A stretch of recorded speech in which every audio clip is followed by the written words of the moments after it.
Hey guys, the Common Man here. So I'm going to be giving my final review, or I guess full review of this knife here. This is the Spyderco. This is the Spyderco Slysz Bowie. This is that long anticipated version from Knife Joy. They've released a couple of different models now, or I guess iterations. I want to say this is their maybe second or third release. So Knife Joy, you can see I got their sticker here, which actually did come with this knife, along with several other goodies and stickers and things, which is pretty cool. But Knife Joy has done one updated run a while back. I want to say it was maybe a year, maybe 2 years ago. They did an updated version of this, which looks exactly like this one here. I want to say the materials were all pretty much the same. M390 on the blade. It still had the contoured titanium, blue anodized scales. But, and then later on of this version, they did release the updated one. And they did make one big update, which is that little lock bar insert there, which I actually really appreciate. I think that's pretty cool. So basically what I'm saying is they've done a couple of iterations of this now, and this thing, as you can see, is a fingerprint magnet. It's a really, really attractive knife, I think. The blue anodizing, although it's not necessarily my favorite, it does give it a very unique look. I really wish they would have released it in a couple of different color variations. But anyway, I mean, this is what they went with, which is fine. They were all the belt satin finish on the blade, which looks very nice. I like that the lines are parallel with this, I guess, plunge cut here. It does look very nice. It looks great with a Spidey hole. Beautiful blade shape, although in my opinion, not the most practical blade shape for EDC purposes, at least not in my opinion. But it looks really good. I mean, really, from the start, this was a beautiful knife. The original Slysz Bowie was gorgeous in my opinion. I'm not really a huge fan of the bare titanium look on the handle, but the original one looked beautiful with that really nice kind of, had like a stone washed kind of finish on the blade, which looked good. And again, like I said, it had the just that bare titanium contoured, but it also had kind of like a stone wash. Definitely look up that original Slysz Bowie because it was very attractive.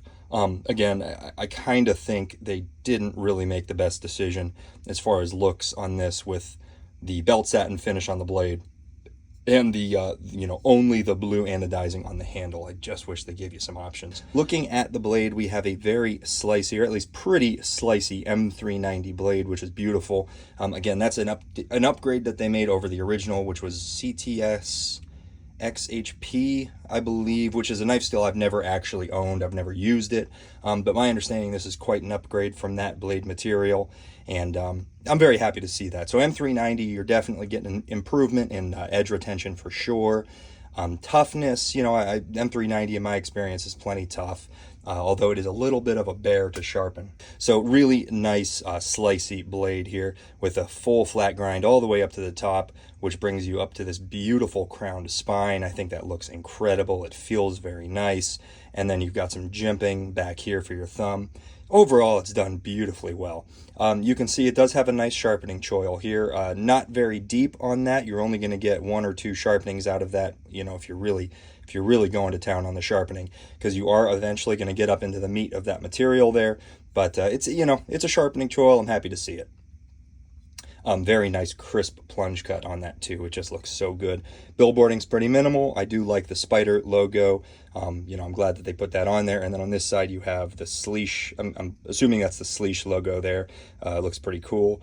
And then you've got, made in Taiwan, which is something we are going to talk about. Taichung, Taiwan, which is an incredible plant. And by that I mean they put out very, very nice products. And then you can see Spyderco M390, basic stuff on that blade. Not too in your face, not too flashy. I think they did a good job there. Coming back to the handle, like I said, it is contoured titanium, just like the original. And it is this blue anodizing. Edges are knocked down pretty well.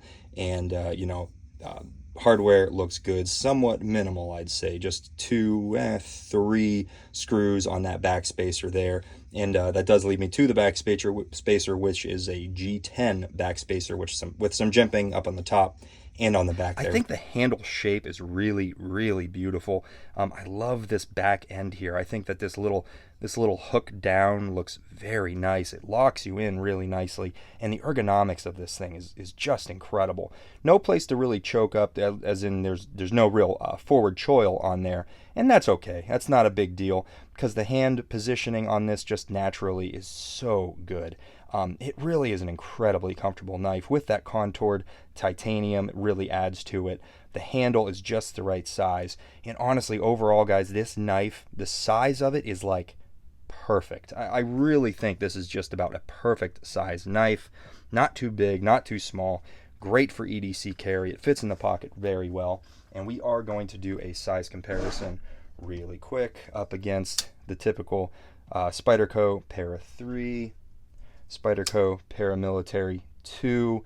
So you can see a little bit smaller in the PM2, a little bit bigger in the Para 3, right about perfectly in between size-wise, and that's great because the Para 3, if anything for me, is just a tad small, and the Paramilitary 2 is just a hair big for the most part. So you can see size-wise that guy is like perfect, honestly. And then just for comparison's sake, up against the knife kind of in its league would be the Rick Hinderer XM18. You know, what I'm saying is they're about the, very, very similar price. They're in the same price range. So you can see size-wise it is a little bit smaller than the XM18. Let's go ahead and talk about the action. So this is where I'm going to start kind of nitpicking the knife and pointing out some things that I don't particularly love. The action on the knife is, as I mess it up, very good. The action is beautiful. The detent, honestly, is very good. Maybe a little bit weaker than I would like, and I'll explain to you why I feel that way. For the thumb deployment, it's not too bad. You can feel that tuning-wise, it's actually pretty good, but what really kind of messes you up on the deployment is this cutout here. So when I deploy the knife, I naturally want to send my thumb that way. I want to send it, almost parallel with the knife handle, but the problem is you've got this little bit of material here in the titanium that keeps you from being able to do that. So instead you have to send your thumb outward. So you have to send your thumb that way, which to me is unnatural. It's not really the way I generally open my knives. Once you get used to it, it does become a little bit more natural, but that's a kind of a nitpick in my opinion. I don't love that. I do wish that in this updated version, maybe they made a few more changes, like knocking that edge down a little bit to give you more space to deploy it. The action is smooth. It's certainly very smooth. Mine is maybe a little bit stiff, but really the only reason it's stiff is because of the detent on this lock bar riding against the blade. Just provides a little bit of friction. If I push that lock bar over, it does pretty much drop shut. I'll see if I can demonstrate. Yeah, I mean, for the most part, once you get that detent off of the blade, it's pretty much drop shutty. It's got a little bit of tightness on that pivot, but frankly, I kind of enjoy that because it makes it a very, very solid lockup. And on liner locks as well as frame locks, I don't always love a fully drop shut blade because you run into the possibility of it biting you. So anyway, it is tuned quite nicely. But now that we're talking about the tuning, let's also talk about all of your deployment options, which, like I said, you have the thumb flick. Boom, you have the thumb flick there. And then Spyderco's signature deployment option would be, in most cases, the reverse flick. Unfortunately, in this case, you kinda can't do it. And the reason is that Spidey hole, you have almost no access. Now I know you see half the hole there, but the thing is, try to get your finger in there to give yourself a deployment, and you gotta really dig in there. And you have two options. You can either use your fingernail and actually put your fingernail up in there and flick it open, which does work, or you just kind of dig the pad of your finger in there and do it. And like I said, you can kind of get it to work, but man, it just takes a lot of messing around, and it is anything but natural. And then if you do use your fingernail, you're kind of chewing up your fingernail. This is rounded off, or actually chamfered just slightly. That Spidey hole is chamfered a little bit, so it's not a very sharp edge like the Spyderco Smock, which just chewed my fingernails up. But even still, it does kind of scrape at your fingernail if you're going to open it that way. So to me, that's a big downside. Part of the reason I love Spyderco's so much is their options for opening them, and one of those options, of course, is the reverse flick, which is kind of the Spidey flick. It's their signature opening, deployment method.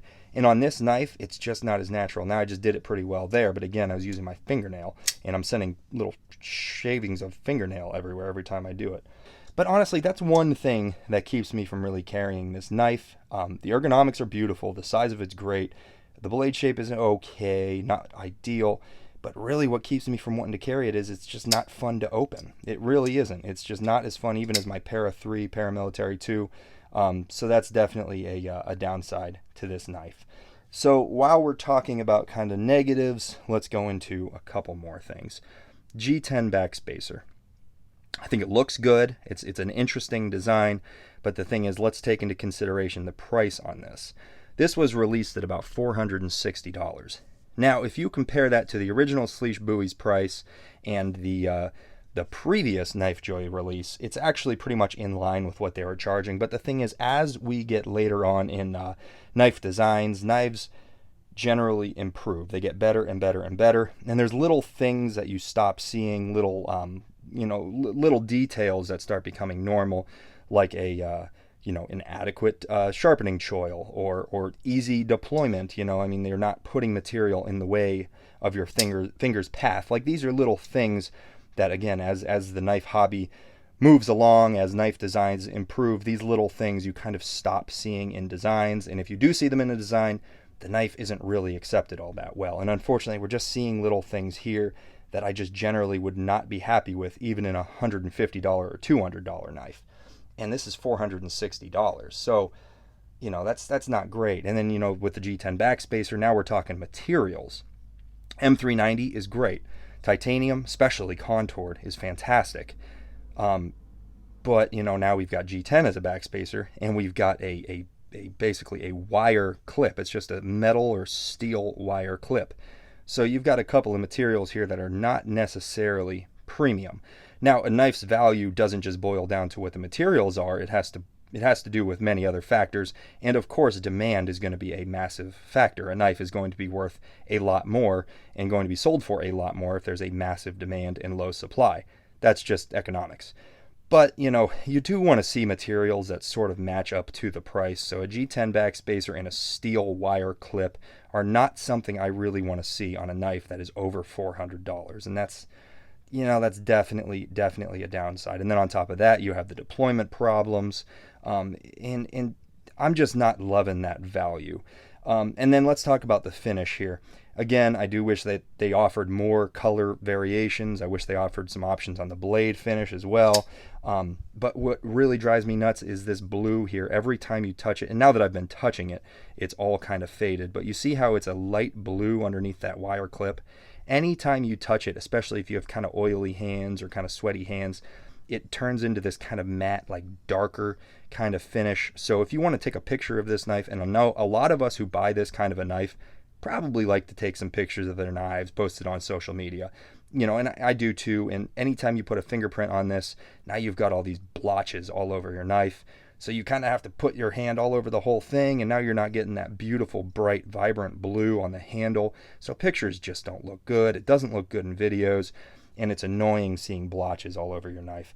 I'm rambling, I realize that, but it's just something that drives me crazy, and it's just not something I want to see on a knife this expensive. So, I'm going to kind of wrap it up here.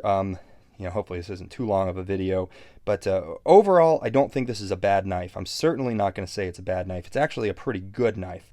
But the problem is, and the thing that I get hung up on, is that price, that $460 price. It's great if you've always wanted a Slysz Bowie and now you can get one and you don't care what you have to pay.